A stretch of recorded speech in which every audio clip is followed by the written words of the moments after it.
Hello दोस्तों, मेरा नाम है तौहीद और यूनिक क्लासेस में आपको स्वागत है। आज हम लोग क्लास 10 का चैप्टर लाइट आज हम लोग पढ़ेंगे। ये चैप्टर माध्यमिक में क्लास 10 के हिसाब से बहुत ही ज़्यादा इंपॉर्टेंट है। जब सिलेबस रिड्यूस नहीं हुआ था तब भी इसी चैप्टर से सबसे ज़्यादा मार्क्स के सवाल पूछे जाते थे और आज भी सिलेबस रिड्यूस होने के बाद भी इसी चैप्टर से सबसे ज़्यादा मार्क्स के सवाल पूछे जाते हैं। तो इस चैप्टर को हम लोग दो पार्ट में बांट के पढ़ेंगे। पहला जो वीडियो होगा हमारा, यानी आज का जो वीडियो है, ये हम लोग इंट्रोडक्टरी वीडियो होगा।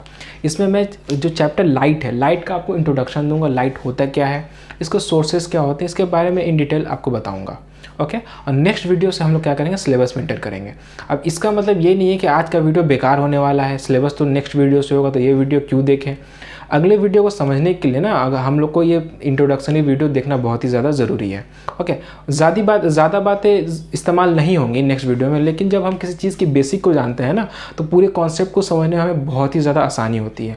हो सकता है आप लोगों में से बहुत ज़्यादा लोग को जो मैं आज पढ़ाने जा रहा हूँ वो पता हो, क्योंकि आप लोगों ने जूनियर क्लास में वो पढ़ करके आया है।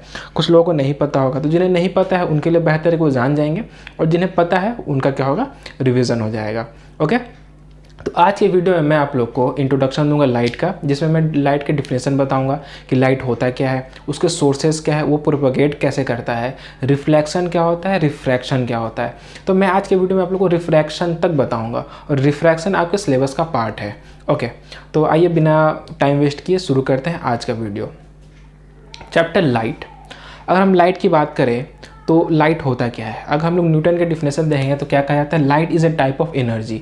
लाइट क्या है, लाइट एक किस्म की क्या है, एनर्जी है। ओके,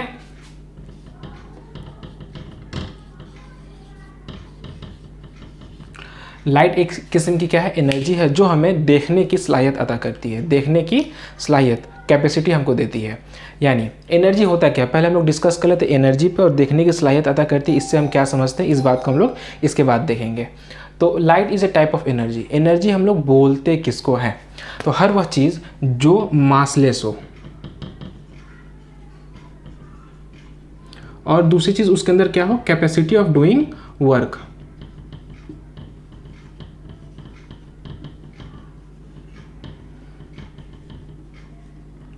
जिस चीज़ के अंदर ये दो खूबी पाई जाएंगी उसे हम लोग क्या कहेंगे कि वो क्या है, एनर्जी है।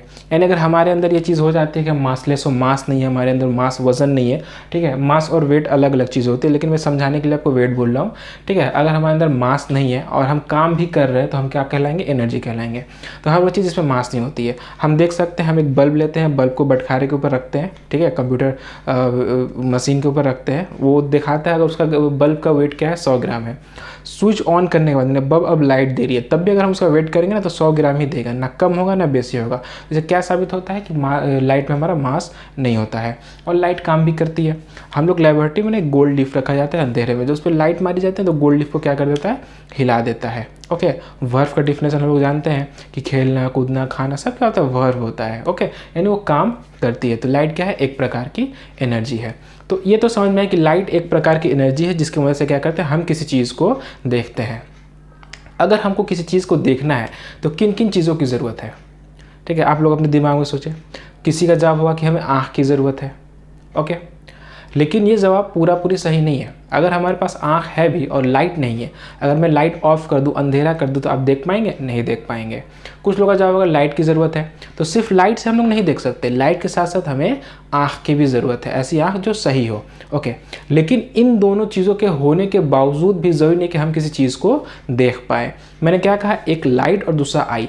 हम किसी भी चीज़ को उस वक्त देख पाते हैं जब वो चीज़ जब उस चीज़ से लाइट टकराकर हमारी आँखों में आती है। जैसे कि मान लीजिए यहाँ पे कोई बॉल रखा हुआ है, ठीक है, और यहाँ पे हम खड़े हैं, ये हमारा आँख है, और यहाँ पे लाइट जल रहा है। तो लाइट इस चीज़ पर टकरा करके जब हमारी आँखों में आएगी, तब हमें ये क्या होगा, ये बॉल या ये कोई भी चीज़ है जो हमें दिखाई देगी। जब तक लाइट उस चीज़ से टकरा करके हमारी आंखों में नहीं आएगी, हम उस चीज़ को नहीं देख पाएंगे। यानी किसी चीज़ को देखने के लिए लाइट और आँख का होना तो ज़रूरी है ही, ठीक है, साथ ही साथ लाइट को उस चीज़ से टकरा करके हमारे आंखों में आना भी ज़रूरी है। अगर लाइट उस चीज़ से टकरा करके हमारे आंखों में नहीं आती है तो भी हम उस चीज़ को, हमारे पास लाइट भी है, हमारे पास आंखें भी हैं, तब भी हम उस चीज़ को नहीं देख पाएंगे। एक एग्जांपल के साथ देखिए, ये जो मेरा पाल्म है, आप इस पोर्शन को देख पा रहे हैं, लेकिन आप लोग इस पोर्शन को नहीं देख पा रहे। क्यों, ये पोर्शन कैमरा के सामने है, ओके क्योंकि इस पोर्शन से पाम से लाइट आ रही है, टकरा रही है और कैमरा में जा रही है। यानी मान लीजिए कैमरा यानी आप लोग की आंखों में जा रही है, टकरा रही है और आप लोग की आंखों में जा रही है, जिसकी वजह से ये पोर्शन आप देख पा रहे हैं। लेकिन इस पोर्शन को मैं नहीं देख पा रहा हूँ। क्यों नहीं देख पा रहा हूँ? क्योंकि लाइट आ रही है, टकरा रही है और सीधी चली जा रही है। ओके और इस पोर्शन को मैं देख पा रहा हूँ, ये बैक जो पोर्शन है इसको मैं देख पा रहा हूँ, लेकिन इस पोर्शन को आप नहीं देख पा रहे। क्यों? क्योंकि लाइट आ रही है, टकरा रही है, इससे टकरा करके मेरी आंखों में आ रही है, तो मैं इस पोर्शन को देख पा रहा हूँ, लेकिन आप लोग इस पोर्शन को नहीं देख पा, क्योंकि टकरा करके मेरी आंखों में से घूम के नहीं जा रही है। ओके जबकि लाइट तो प्रेजेंट है, फिर भी मैं इस पोर्शन को नहीं देख पा रहा हूँ। ओके और एक बात, लाइट हमेशा स्ट्रेट लाइन में ट्रैवल करती है। क्या करती है? Light travels in straight line, always, हमेशा क्या करती है? एक स्ट्रेट लाइन में ट्रैवल करती है।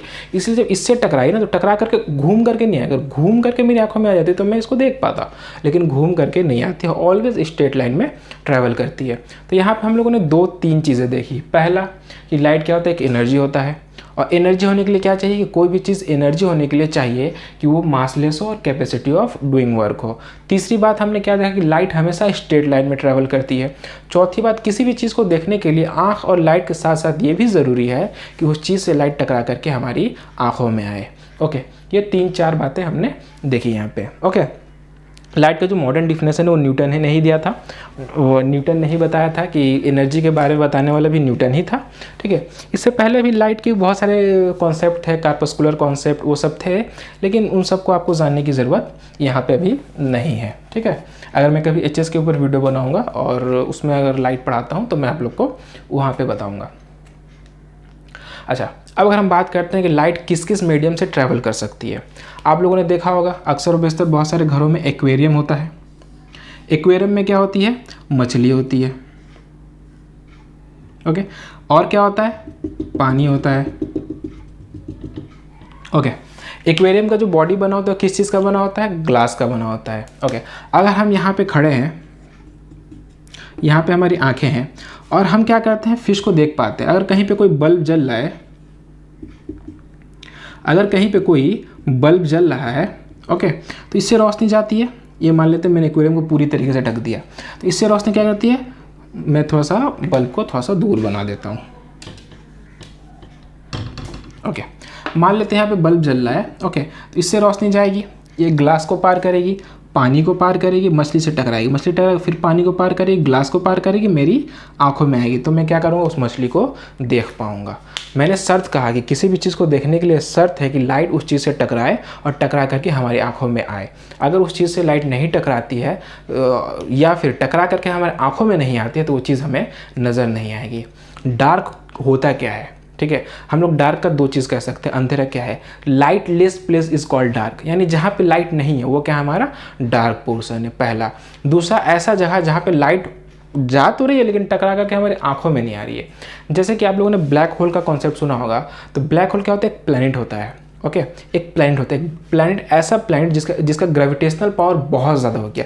मैं अगर इस पेन को छोड़ दूँ तो ये पेन क्या होगा? नीचे की तरफ गिर जाएगा। क्यों? क्योंकि अर्थ के अंदर ग्रेविटी होता है, ग्रेविटी की वजह से ये पेन को अपनी तरफ खींच रहा है। ऐसा जिसका ग्रेविटेशनल पावर बहुत बहुत ज़्यादा होता है, ये इवन लाइट को भी वापस जाने नहीं देता।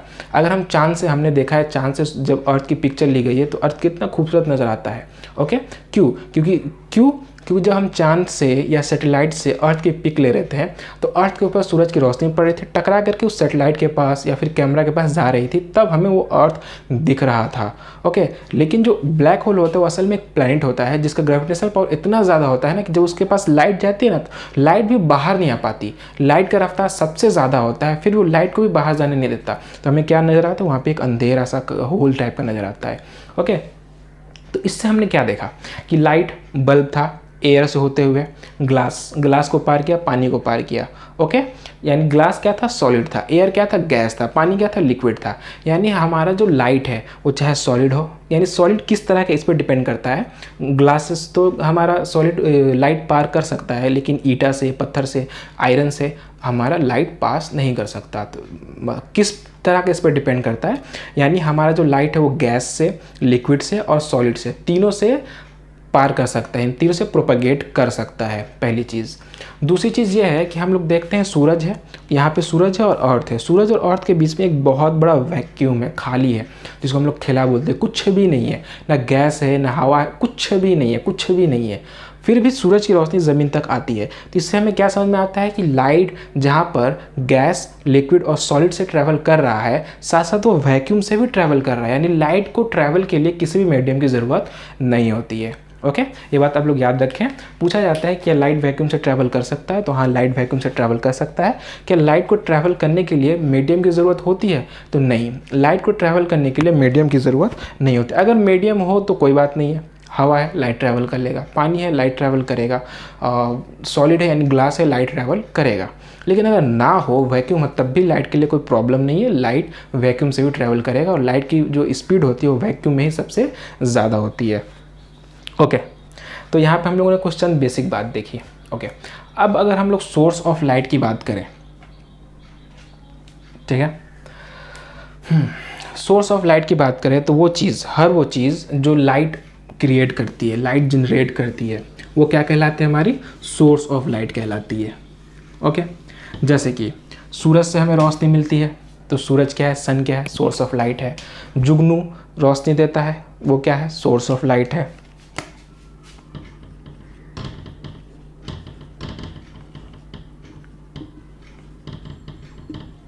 ओके, दो तरह की होती है, एक ल्यूमिनस और एक होता है हमारा नॉन ल्यूमिनस।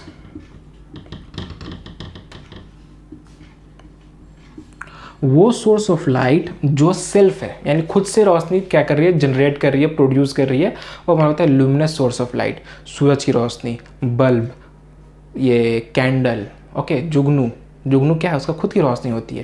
तो क्या है हमारा ल्यूमिनस सोर्स ऑफ लाइट, ऐसा सोर्स जो अपना रोशनी खुद क्रिएट करता है। और नॉन ल्यूमिनस वो होता है जो क्या करता है, रोशनी को रिफ्लेक्ट करता है। जैसे कि चांद, रात में चांद काफ़ी चमकता रहता है, जब चांदनी रात होती है तो हम चांद की रोशनी की मदद से भी बहुत चीज़ें देख सकते हैं, ट्रैवलिंग कर सकते हैं। ओके, तो ये जो चांद की रोशनी है, क्या चांद की खुद की रोशनी है, तो हम जानते हैं चांद की खुद की रोशनी नहीं है, चांद सूरज की रोशनी क्या करता है, रिफ्लेक्ट कर देता है। ये रिफ्लेक्ट क्या है बाद में जानेंगे, सूरज की रोशनी आती है, उससे टकरा करके हमारे पास चली आती है। ओके, तो ऐसे सोर्स होते हैं, क्या कहते हैं, non luminous source of light कहते हैं। ओके, अब हम लोग थोड़ा सा आगे बढ़ते हैं।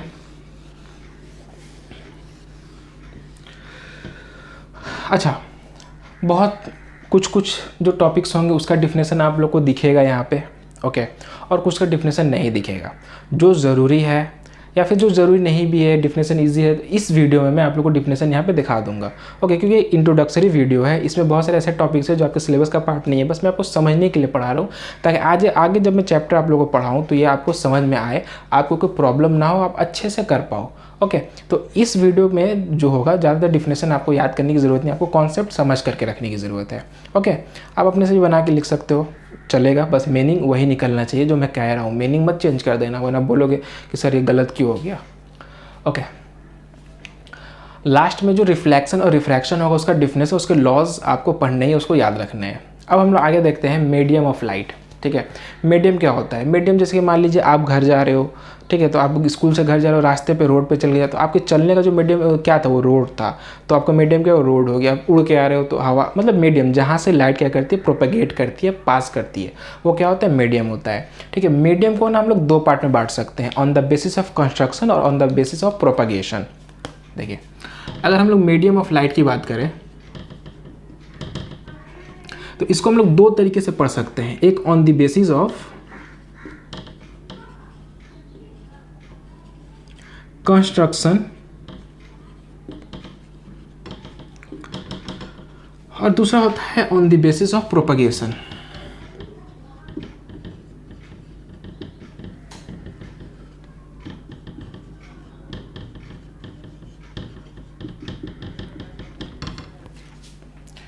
क्या है, on the basis of construction and on the basis of propagation. क्या होता है, एक होता है on the basis of construction और दूसरा on the basis of propagation. तो कंस्ट्रक्शन यानी बनावट, तो एक होता है इसमें होमोजेनस,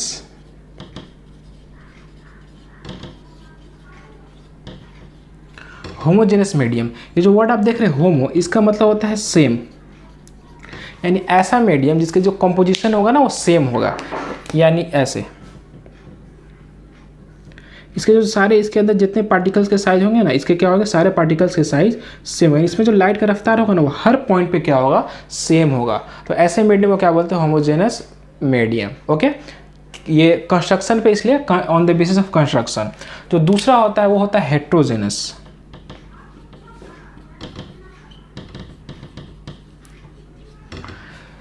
हाँ, हेट्रोजेनस, इसमें क्या होता है, जो हेट्रो वर्ड है इसका मतलब होता है डिफरेंट। इसका जो कॉम्पोजिशन उसका साइज का होता है डिफरेंट होता है, यानी अलग अलग जो पार्टिकल्स का साइज अलग होता है, यानी हर पॉइंट पर लाइट का रफ्तार क्या होता है, अलग अलग होता है। कभी लाइट का रफ्तार बढ़ता है, कभी घटता है, इसलिए क्या बोलते हैं इसको, हेट्रोजेनस मीडियम। ओके, देखिए बनावट पे है ना, कंस्ट्रक्शन पे है। ओके, अगर हम आगे बात करें on the basis of propagation, तो इसमें 3 होते हैं। एक होता है हमारा transparent,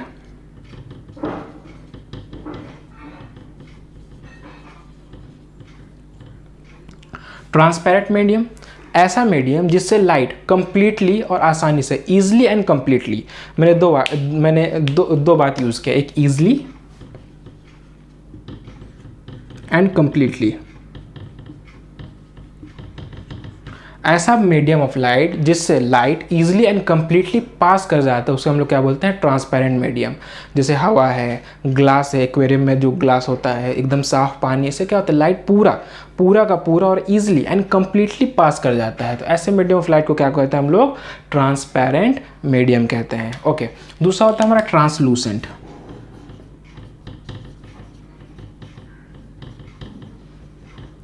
translucent medium of light जिससे ईजिली नहीं, थोड़ा सा डिफिकल्ट होगा और पार्शियली पास करेगा। ठीक है, अभी लाइट ईजिली कंप्लीट नहीं, 100 लाइट आया 100 का 100 पास करिए, वो होता है हमारा ट्रांसपेरेंट मीडियम। और ट्रांसलूसेंट क्या है, पूरा पास नहीं करेगा, पार्शियली पास करेगा। ओके, ऐसे मीडियम को क्या कहते हैं हम लोग, ट्रांसलूसेंट मीडियम। यानी जैसे क्या है, मान लीजिए एक साफ शीशा, उसको आपने खुरेद दिया है, ठीक है, उससे क्या होगा, पूरा लाइट पास नहीं कर पाएगा। मतलब गंदा पानी, मिट्टी मिला हुआ पानी, तेल मिला हुआ पानी, इन सब से क्या होता है, लाइट पूरा कंप्लीटली पास नहीं कर पाता है। ठीक है, यानी देखिए, जब शीशे में आप हवा में देखें तो आप किसी चीज़ को एकदम साफ देख पाते हैं, शीशे में देखते एकदम साफ देख पाते हैं मछली को। तो शीशा गंदा, उसको बहुत सारा खुदरा हुआ हो, ठीक है, स्क्रैचेज हो, तो साफ नज़र नहीं आएगा, यानी लाइट कंप्लीटली पास नहीं कर पा रहा है। तो ऐसा जो मीडियम होता है वो क्या होता है, हमारा ट्रांसलूसेंट होता है। और तीसरा जो होता है हमारा ओपाक मीडियम होता है, ओपाक मीडियम ऑफ लाइट, यानी ऐसा मीडियम जिससे लाइट पास ही नहीं करेगा। ओके, जैसे हमारा ईटा हुआ, पत्थर हुआ, आयरन हुआ, स्टील हुआ, प्लास्टिक सॉलिड प्लास्टिक, ठीक है, जिससे हमारा लाइट पास ही ना करे, वो क्या होता है हमारा ओपाक। ट्रांसपेरेंट, आसानी से और पूरा 100 आए 100 के 100 चले गए। ट्रांसलूसेंट आसानी से पास नहीं करेगा और पूरा भी पास नहीं करेगा। और ओपाक पास ही नहीं करेगा, लाइट जाएगा नहीं, टकरा करके वापस चला जाएगा। इस बोर्ड से लाइट किसके आर पर नहीं जाएगा, और लाइट इस बोर्ड के आर पर जाता है तो इस बोर्ड के पीछे क्या है वो हमें नज़र आता। अगर लाइट दीवार के आर पर जाता है तो दीवार के पीछे क्या है वो हमें नज़र आता है, हमें शीशा के आर पर नज़र आता है। क्यों, वो लाइट शीशे के पास जाती है, टकराती है, वापस आती है, इसलिए हमें शीशा के आर पर नज़र आता है। अगर दीवार को अगर लाइट पार कर पाती तो दीवार के भी आर पर हमें क्या होता, नज़र आता। ओके, तो यहाँ पे हमने क्या देखा, मीडियम ऑफ लाइट। अब हम लोग आगे टॉपिक पे बढ़ते हैं, इनका डिफिनेशन आप लोग देख सकते हो। ओके, अच्छा, हाँ, तो मैंने आप लोग को सोर्स बताया, मीडियम बताया। थोड़ी सी अब हम लोग मेन टॉपिक की तरफ इंटर करते हैं, रिफ्लेक्शन एंड रिफ्रैक्शन। उससे पहले आप जान लीजिए रे क्या होता है। रे, जब एक ही लाइट निकलती है ना, यानी किसी एक पॉइंट से सिर्फ एक ही लाइट ऐसे निकल रही है ना, उसको हम लोग बोलते हैं रे।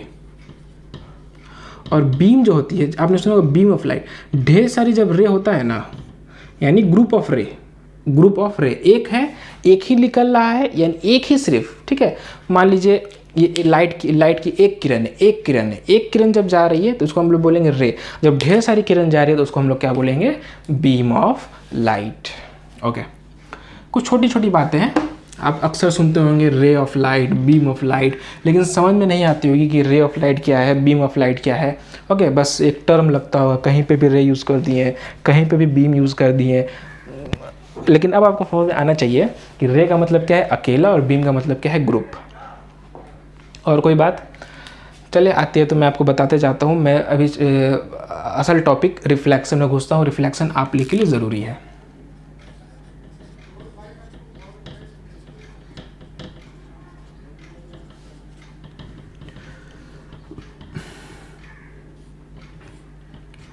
मैं लास्ट में आपको इमेज बताऊंगा, इमेज क्या होता है। ओके, इमेज भी ज़रूरी है, आगे टॉपिक में आपको इमेज बनाना है, फॉर्म करना है, तो इमेज को भी अच्छे से ध्यान में रखना। इमेज होता क्या है, इमेज का टाइप क्या होता है, डिफिनेशंस क्या होते हैं। हम क्या देख रहे हैं, रिफ्लेक्शन ऑफ लाइट। देखिए मुझे हिंदी नहीं आती, ठीक है, आप लोग हिंदी के बुक में या फिर गूगल में देख लेना। उर्दू में कहते हैं रोशनी का इनकास।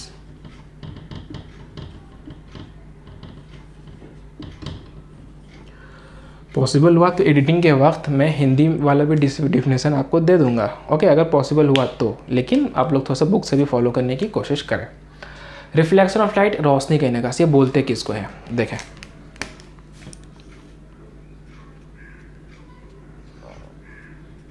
जब रोशनी की किरण यानी जब रे ऑफ लाइट किसी एक मीडियम से होते हुए दूसरे मीडियम से टकराती है और पहले मीडियम में वापस चली जाती है। ये एरो जरूर देंगे, हाँ एकदम ध्यान रखें कि एरो बता रहे कि रोशनी किधर आ रही है और किधर जा रही है, गलती नहीं करेंगे। ओके, और जब भी ये डिफिनेशन लिखेंगे तब हम ये नक्शा बनाएंगे। फिजिक्स बिना नक्शे की नहीं होती है, बिना फिगर का फिजिक्स नहीं होता है। आप सिर्फ डिफिनेशन लिख दोगे और ये फिगर नहीं बनाओगे तो आपका डिफिनेशन इनकम्प्लीट माना जाएगा। और जब मार्क्स क्रॉस करोगे ना, 80-90 से ज़्यादा लाओगे ना, तो इन छोटी चीज़ों के लिए आपके मार्क्स कट किए जा सकते हैं। तो इन सब चीज़ों का आप ध्यान रखना। ओके, देखिए एक बात आप लोगों को मैं बताता हूँ, ठीक है, हो सकता है आप लोग जानते होंगे, आपको जो माध्यमिक का पेपर होगा ना वो 3 फेज़ में चेक होगा। पहला जो चेक करते हो एग्जामिनर होता है, ठीक है, एग्जामिनर का काम क्या है, ठीक है, वो लाखों पेपर को, जितने बच्चे एग्जाम देंगे सबके पेपर को चेक करेगा, ठीक है, यानी आपका हर सब का पेपर, जो फेल हो रहा है उसका भी, जो टॉप कर रहा है उसका भी पेपर एग्जामिनर चेक करता है, ठीक है। उसके बाद होता है हेड एग्जामिनर, उसके हेड होता है, ठीक है, समझिए, उसकी भी जिम्मेदारी है कि वो सारा चेक करे, ठीक है। लेकिन असल में वो लोग क्या करते हैं, देखिए जो टॉपर्स होते हैं ना उनके पेपर्स को खासकर चेक किया जाता है, ठीक है। जो 70 मार्क्स 80 मार्क्स से ज़्यादा ला रहे हैं उसके पेपर को दोबारा चेक किया जाता है। कहीं ऐसा तो नहीं ना है कि कहीं से मार्क्स मिलना चाहिए, मार्क्स नहीं मिला, इसका मार्क्स कहीं कट करना चाहिए, हेड एग्जामिनर चेक करते हैं। फिर सेम चीज़ स्क्रूटनियर करते हैं। ओके, तो अगर आप ज़्यादा मार्क्स ला रहे हो, एग्जामिनर आपको मार्क्स दे दिया, हेड एग्जामिनर आपको मार्क्स दे दिया, लेकिन इस छोटी गलती के लिए ना स्क्रूटनियर आपका मार्क्स कट कर सकता है। और अगर आप ये सब चीज़ का ध्यान रखेंगे और आपको एग्जामिनर ने मार्क्स नहीं दिया, हेड एग्जामिनर मार्क्स नहीं दिया, स्क्रूटनियर आपको मार्क्स दे भी सकता है। ओके, तो जब ज़्यादा मार्क्स लाएंगे तो छोटी छोटी भी चीज़ें आपके लिए मायने रखती हैं। ओके, तो नक्शा ज़रूर बनाएंगे। तो क्या था डिफिनेशन, जब रे ऑफ लाइट, जब रोशनी की किरण, ठीक है, जब रोशनी की शाह एक मीडियम से होकर के, ठीक है, एक मीडियम से होकर के दूसरी मीडियम से टकराती है और पहली मीडियम में वापस चली जाती है, उसे हम लोग क्या कहते हैं, रोशनी का इनकास यानी रिफ्लेक्शन ऑफ लाइट। जब रोशनी की रे एक मीडियम से होकर के दूसरी मीडियम से टकराती है और पहली मीडियम में वापस चली जाती है, उसे हम लोग क्या कहते हैं, रिफ्लेक्शन ऑफ लाइट। देखें, बचपन में हम लोगों ने किया होगा, घड़ी पहने हैं या शीशा का एक टूटा हुआ टुकड़ा है, उसे हम लोग क्या करते थे, रोशनी आ रही है ऐसे लेकर के दोस्त की आंखों पे चमकाते। ये क्या कर रहे थे हमें नहीं पता, हमें टर्म नहीं पता, हमें अच्छा लगता था करने में, यही तो है रिफ्लेक्शन। देखिए एक मीडियम से, हवा क्या एक मीडियम है, एक मीडियम से रोशनी आ रही है, यानी हवा से क्या है, रोशनी आ रही है, एक मीडियम से रोशनी आ रही है। ग्लास क्या है, दूसरा मीडियम है, दूसरे मीडियम से टकरा रही है, एक मीडियम से रोशनी आई, दूसरे मीडियम से टकराई, ओके, और फिर पहले मीडियम यानी फिर हवा में वापस चली गई, हवा से आई, ग्लास से टकराई, फिर हवा में वापस चली गई। इसी को हम लोग क्या बोलते हैं, रोशनी का इनकास यानी रिफ्लेक्शन ऑफ लाइट। जिस मीडियम से आया टकरा करके फिर पहले वाले मीडियम में चला गया, ठीक है, दूसरे मीडियम से टकराना ज़रूरी है, ठीक है, इसी को हम लोग क्या बोलते हैं, रिफ्लेक्शन ऑफ लाइट। अच्छा, ये डायग्राम बनाते हो आपने ध्यान दिया, मैंने नीचे में ऐसे किया है। ये क्या बता रहा है कि जो भी ये ग्लास है, जो भी है उस पर कोटिंग किया हुआ है। अगर आपके घर का जो ग्लास होगा जिसमें आप लोग डेली सुबह में अपना खूबसूरत सा चेहरा देखते हैं, उसे फोड़ करके ना उसके पीछे देखिएगा, उसके पीछे अगर एक ग्लास है जिसमें आप लोग अपना खूबसूरत सा चेहरा देख रहे हैं, उसके पीछे क्या होता है, उस ग्लास को पेंट किया हुआ रहता है, ठीक है। अगर वो पेंट आप हटा देंगे ना तब वो ग्लास के आर पर नजर आएगा, वो पेंट है जिसकी वजह से आप उसमें चेहरा देख पा रहे हैं। रोशनी टकराती है पेंट की वजह से, जो कोटिंग किया हुआ है उस कोटिंग की वजह से रोशनी आर पर नहीं जाती, टकरा करके वापस चली जाती है, तो उसमें हम अपना खूबसूरत सा चेहरा देखते हैं। तो ये डायग्राम क्या होता है कि हाँ, तो ऐसा शीशा लेना है जो एक तरफ से कोटिंग किया हो, ओके। अगर कोटिंग नहीं किया रहेगा तो रोशनी टकरा करके वापस नहीं जाएगा, रोशनी आर पर चली जाएगी, यानी रिफ्लेक्शन नहीं हो पाएगा। अब आप बोलोगे सर जो हम लोग घड़ी से करते हैं, तो घड़ी का जो ग्लास होता है उसमें तो कोटिंग नहीं किया रहता, घड़ी का ग्लास तो ट्रांसपेरेंट होता है, यानी आर पर हमें नजर आता। देखो मैंने ट्रांसपेरेंट वर्ड यूज़ किया, मीडियम ऑफ लाइट ट्रांसपेरेंट, जिसे रोशनी पूरा आसानी से पार कर जाए, ऐसे ही टर्म यूज़ किए जाएंगे पूरे चैप्टर में। तो घड़ी का जो ग्लास होता है वो तो ट्रांसपेरेंट होता है, रोशनी तो उसके पार चली जाती है। तो फिर क्यों ऐसा होता है कि मैं जब अपने दोस्त की तरफ से घड़ी करता हूँ तो उसकी आँख में चमकता है? तो जी बिल्कुल, रोशनी का जो घड़ी का जो ग्लास होता है वो तो ट्रांसपेरेंट होता है, लेकिन उसके ठीक बाद ही एक हिंड्रेंस आ जाता है जिससे लाइट पार नहीं कर पाते, एक सॉलिड फिगर आ जाती है जिसपे क्या होता है, हमारा घड़ी का कांटा घूमता है, उससे टकराती है, तो क्या होता है, रिफ्लेक्शन होता है अच्छे से। ओके, खैर आप रिफ्लेक्शन समझ रहे, आप रिफ्लेक्शन समझ रहे। रिफ्लेक्शन क्या हुआ कि जब भी रे ऑफ लाइट एक मीडियम से आएगी, देखो मैं बहुत ही आसान लैंग्वेज में आप लोगों को बताने की कोशिश कर रहा हूँ कि एक बार में आप लोग को याद हो जाए। ओके, यानी रटना ना पड़े, बस डिफिनेशन देखना, उस हिसाब से लिख देना, ठीक है। एग्जाम में एकदम डिफिनेशन आपके आंखों के सामने हो, नक्शा आपके आंखों के सामने हो। जब रे ऑफ लाइट एक मीडियम से आएगी, सेकंड मीडियम से दूसरे टकराएगी और पहले वाले में चली जाएगी, इसी को हम लोग क्या कहते हैं, रिफ्लेक्शन ऑफ लाइट कहते हैं। ओके, मैं डिफिनेशन और लॉ दोनों दे दूंगा। रिफ्लेक्शन ऑफ लॉ का जो होता है ना, वो 2 लॉ होता है। अगर हम लॉ ऑफ रिफ्लेक्शन बात करें तो इसके 2 लॉ होते हैं। पहला लॉ कहता है, देखिए जो रे आती है ना, इसको हम लोग बोलते हैं इंसिडेंट रे, ठीक है, शाय वकू।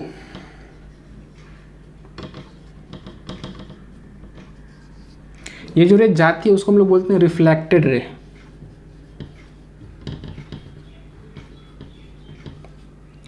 शाइनकास।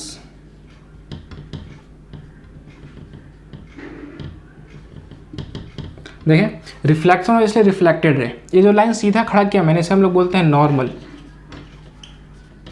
अमूद। ओके, अच्छा देखिए ये रे है, ये रे जो नॉर्मल के साथ जो एंगल बना है उसको आई बोलते हैं, angle of incidence. Incident ray जो एंगल बना रहे वो एंगल ऑफ इंसिडेंस, और रिफ्लेक्टेड रे जो एंगल बना रहे उसको क्या बोलेंगे, एंगल ऑफ रिफ्लेक्शन।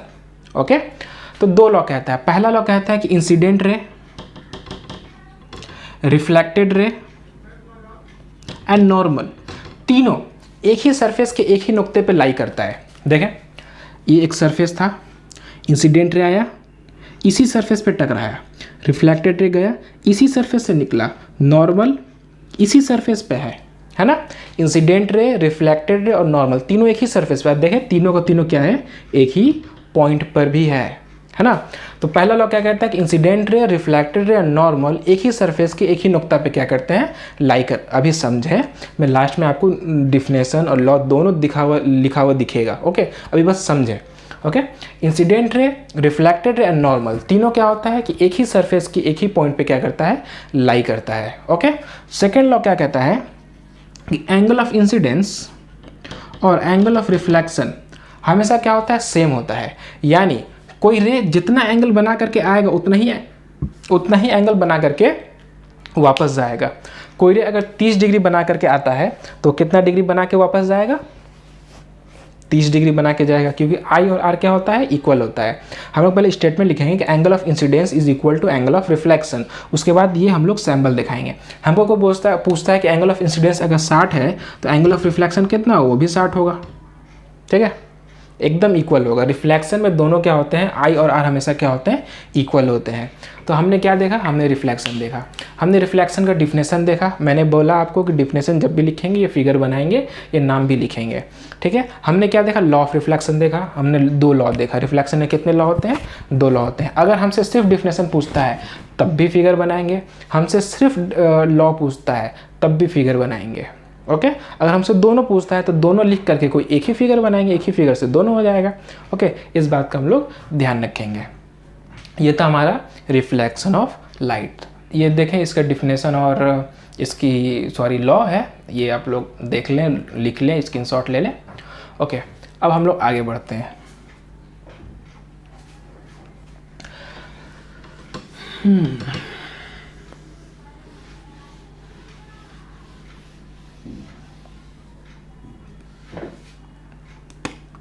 रिफ्रैक्शन,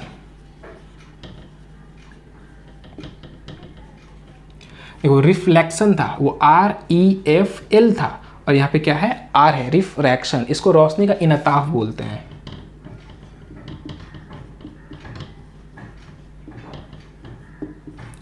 रोशनी का इनाताफ। इसमें क्या होता है, इसका डिफिनेशन क्या होगा, जब रे ऑफ लाइट एक मीडियम से दूसरे मीडियम में इंटर करती है, देखिए उसमें क्या था, एक मीडियम से आती है, दूसरे से टकराती है, पहले में वापस चली जाती है। लेकिन इसमें क्या है, एक मीडियम से आ रही है और दूसरे मीडियम में इंटर कर रही है। तो हम लोग जानते हैं कि रोशनी हमेशा स्ट्रेट लाइन में ट्रैवल करती है, रोशनी जब ऐसे आ रहा है तो उसको ऐसे जाना चाहिए था। लेकिन इसका डिफिनेशन, अब मैं फिर से डिफिनेशन बोल लूँगा, डिफिनेशन उस वक्त मैंने कंप्लीट नहीं किया था।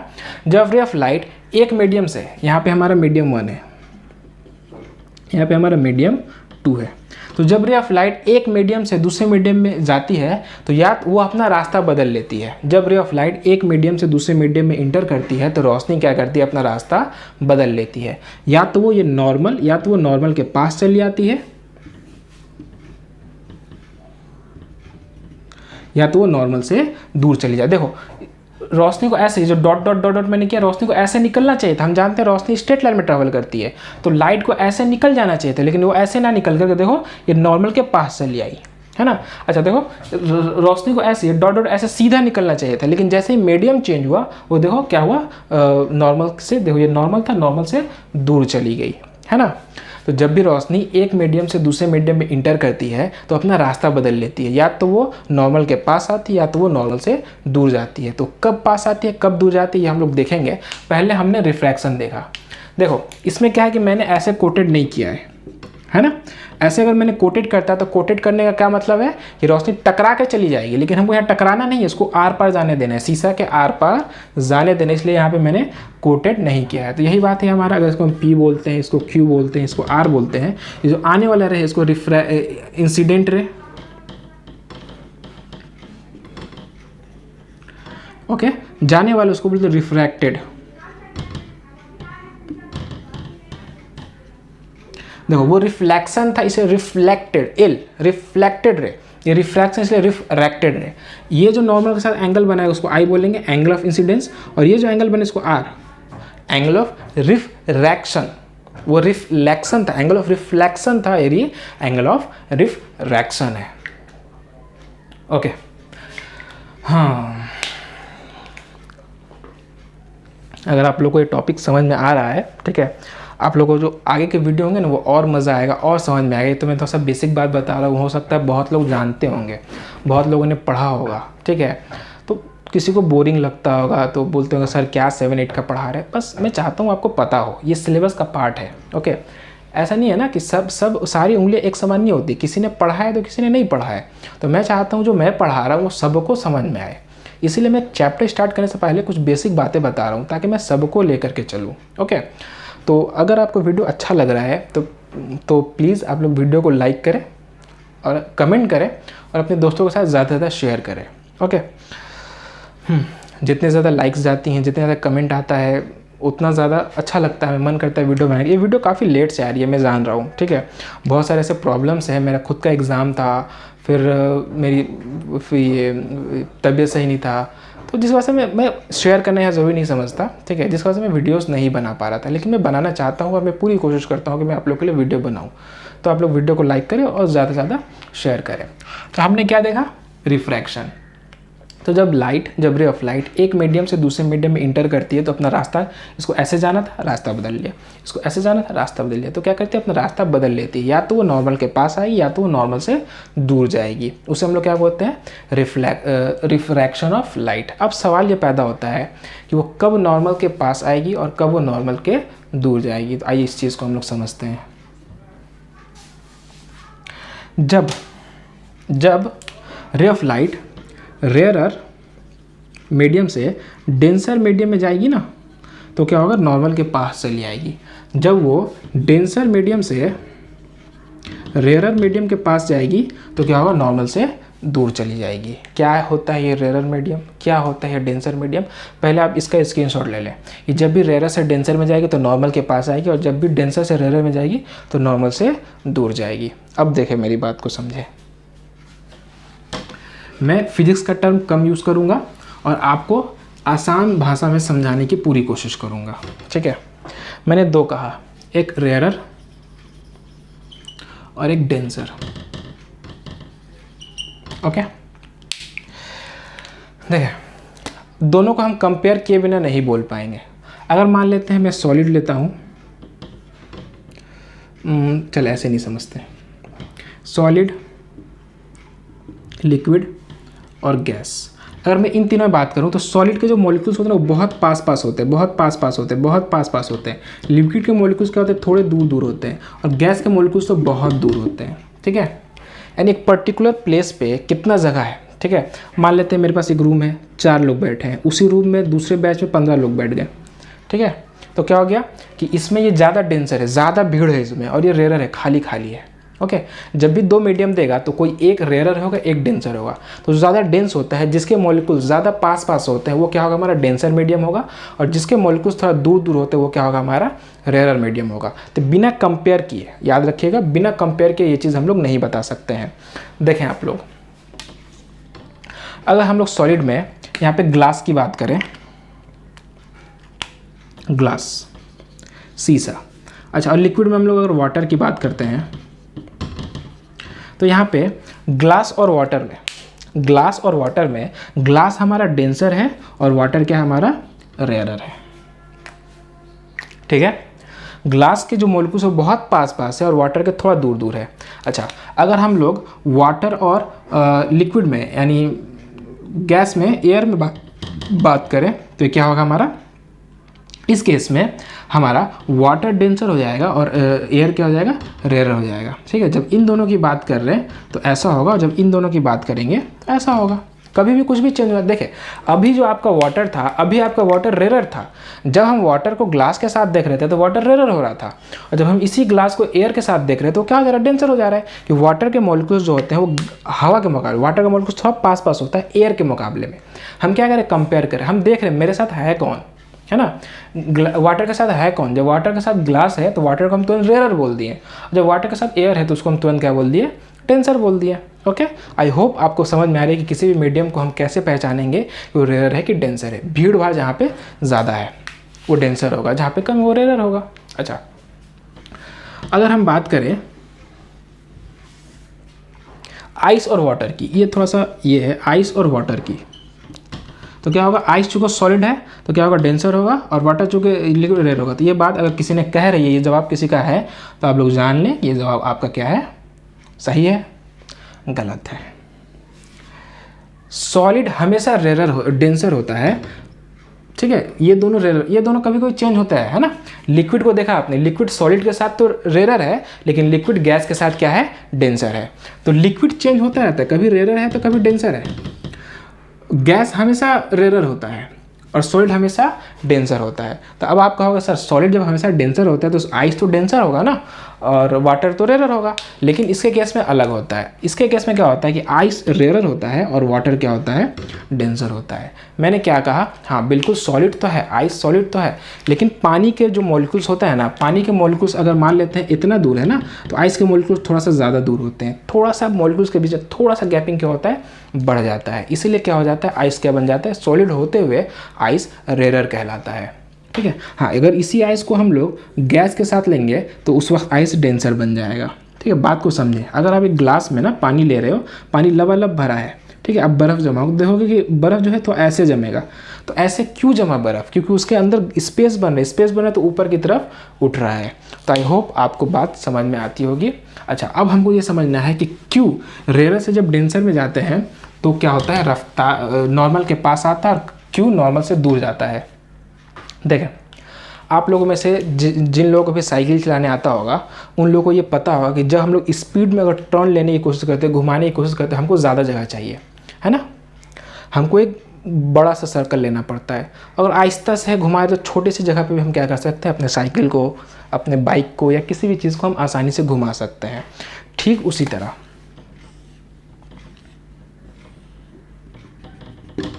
अगर लाइट डेंसर से रेयर में आ रही है, अगर लाइट देखो क्या है, डेंसर भीड़ भाड़ इलाके में, तो भीड़ भाड़ इलाके में आप तो साइकिल आहिस्ता आहिस्ता चलाओगे।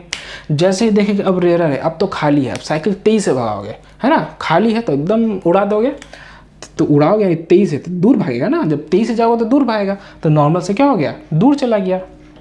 तो जब भी हम डेंसर से, ये छोटा अगर होता हो, ये जब भी हम डेंसर से रेयर में आएंगे तो रे ऑफ लाइट क्या होगा, नॉर्मल से दूर जाएगा। और ठीक उसी तरह जब भी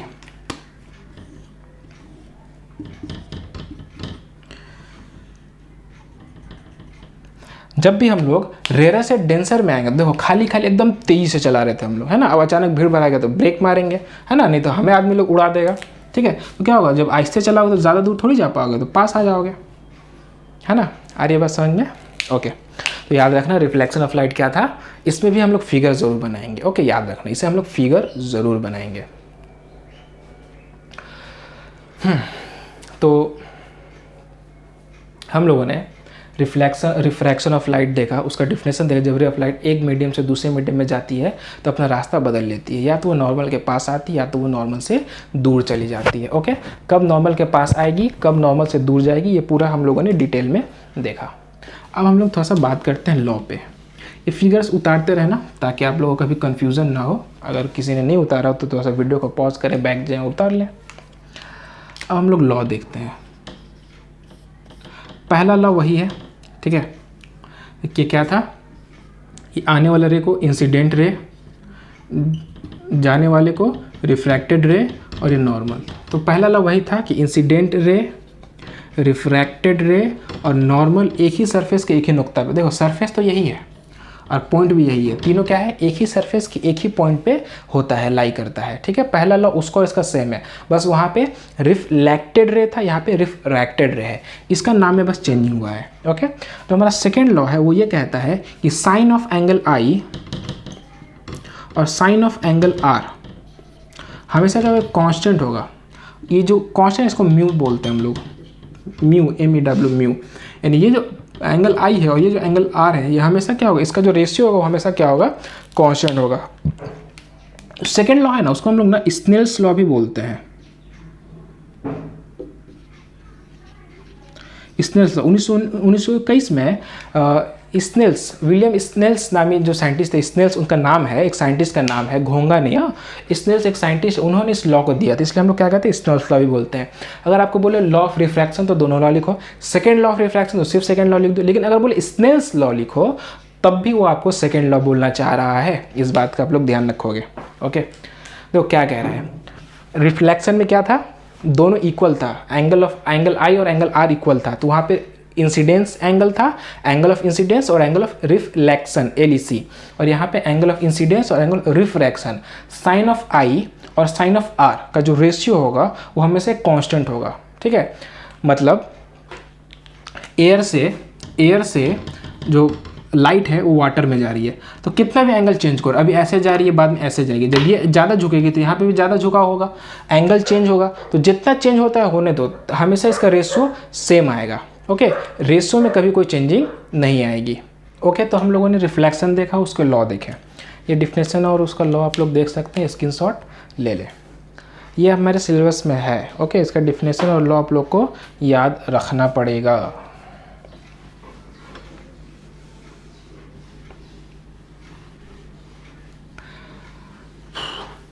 अब देखिए मैं बात करता हूँ इमेज की। इमेज क्या होता है,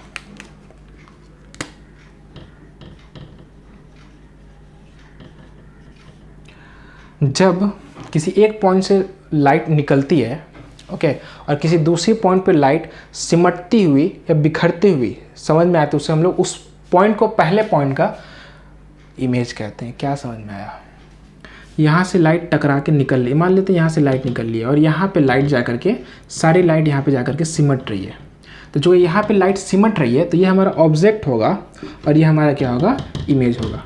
किसी एक पॉइंट से लाइट निकलती है, दूसरे पॉइंट पे लाइट सिमटती हुई या बिखरती हुई मालूम होती है, तो दूसरे पॉइंट को पहले पॉइंट का इमेज बोलते हैं। यानी ऐसा लग रहा है ना कि सारा जो मान लीजिए कोई ऑब्जेक्ट है, ठीक है, सारा रे जो आ रहा है ना, सारा रे एक ही पॉइंट पे ये हो रहा है, ठीक है, ठीक है, किसी एक पॉइंट से रे आ रहा था और एक ही पॉइंट पे सिमट रहा है, ठीक है, तो जिस पॉइंट पे सिमट रहा है ये इमेज है पहले वाले पॉइंट का। और कभी कभी ऐसा लगता है कि इसी पॉइंट से ना रे जा रहा था, इसी पॉइंट से बिखरना, तो कहाँ से बिखरना शुरू हुआ, अच्छा यहाँ से बिखरना शुरू हुआ, यहाँ से रे क्या हो गया, बिखरने लगा। तो जिस पॉइंट पर सिमटती है या फिर जिस पॉइंट से बिखरती है उसी को हम लोग क्या बोलते हैं, इमेज बोलते हैं। इमेज दो तरह का होता है, एक होता है हमारा रियल इमेज और दूसरा होता है हमारा वर्चुअल इमेज, ठीक है। इमेज का डिफिनेशन, एक होता है रियल इमेज और एक होता है वर्चुअल इमेज। रियल है जो हम लोग देखते हैं, रियल इमेज ना हमेशा उल्टा बनता है, हमेशा इन्वर्टेड बनता है, उल्टा बनता है। यानी हमारे आंखों के रेटिना पे जो इमेज बनी आप मुझे देख पा रहे हो, मैं आपको सीधा नजर आ रहा हूँ, लेकिन रेटिना पे जो इमेज बना है ना वो उल्टा बन रहा है। ये पेन ऐसे दिख रहा है आपको, ये ऐसे ही है, ये जैसे दिख रहा है वैसे ही है एक्चुअली में, लेकिन आपके रेटिना पे जो इमेज बन रहा है वो ऐसे बनता होगा, ठीक है, उल्टा बनता है, ठीक है। तो रियल इमेज को हम लोग पर्दे पे ला सकते हैं, रियल इमेज हमेशा उल्टा बनता है, ओके। वर्चुअल मतलब एक इमेजिनेशन है, इसको हम लोग पर्दे पे नहीं ला सकते और ये हमेशा सीधा बनता है, ओके। तो याद रखना ये सवाल हम लोग करेंगे, रियल इमेज उल्टा बनता है और पर्दे पे ला सकते हैं, वर्चुअल इमेज सीधा बनता है और इसे पर्दे पे हम लोग नहीं ला सकते, ओके। हाँ, एक छोटी सी बात के साथ मैं इस चैप्टर को ख़त्म करता हूँ। फिर से एक बात बोलूँगा आप लोग को, अगर वीडियो अच्छा लगा तो चैनल को सब्सक्राइब करें, वीडियो को लाइक करो, ज़्यादा शेयर करें, ओके। हर जगह व्हाट्सअप, फेसबुक, हर जगह आप लोग शेयर करें ताकि ज़्यादा लोग आएँ, वो भी पढ़ें और मुझे भी मोटिवेशन मिले। एक बात और है, नंबर ऑफ़ इमेज पूछता है,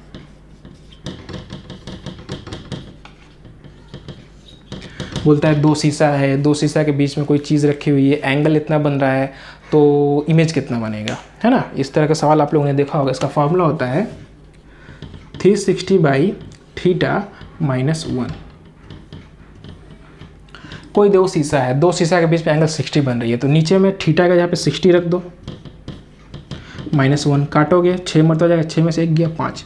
अगर एंगल 60 बन रही है तो इमेज कितना होगा 5। अगर एंगल 90 बन रहा है तो 360/90 - 1, 90 से कटा 4 मतलब 4 से गया, कितना इमेज बनेगा 3। आसान सा है ना, 360/θ - 1। तो नंबर ऑफ़ इमेज ऐसे निकालते हैं, जब 2 शीशे के बीच में, 2 मिरर के बीच में कोई चीज़ रखी हुई है, उसका एंगल हमें बता रहा है और उसका पूछ रहा है कि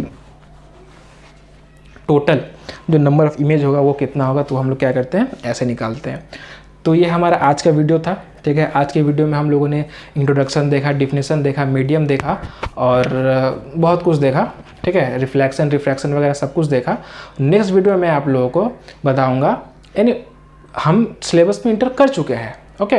नेक्स्ट वीडियो में आज के वीडियो का आधा पार्ट हमारा सिलेबस का था, आधा पार्ट इंट्रोडक्शन था। नेक्स्ट वीडियो से हमारा पूरा का पूरा क्या होगा, सिलेबस ही सिलेबस होगा। तो वीडियो हमारे साथ बने रहें और दोस्तों के साथ वीडियो को शेयर करें, चैनल को सब्सक्राइब करें और वीडियो को लाइक करें। तो मिलते हैं अगले वीडियो में।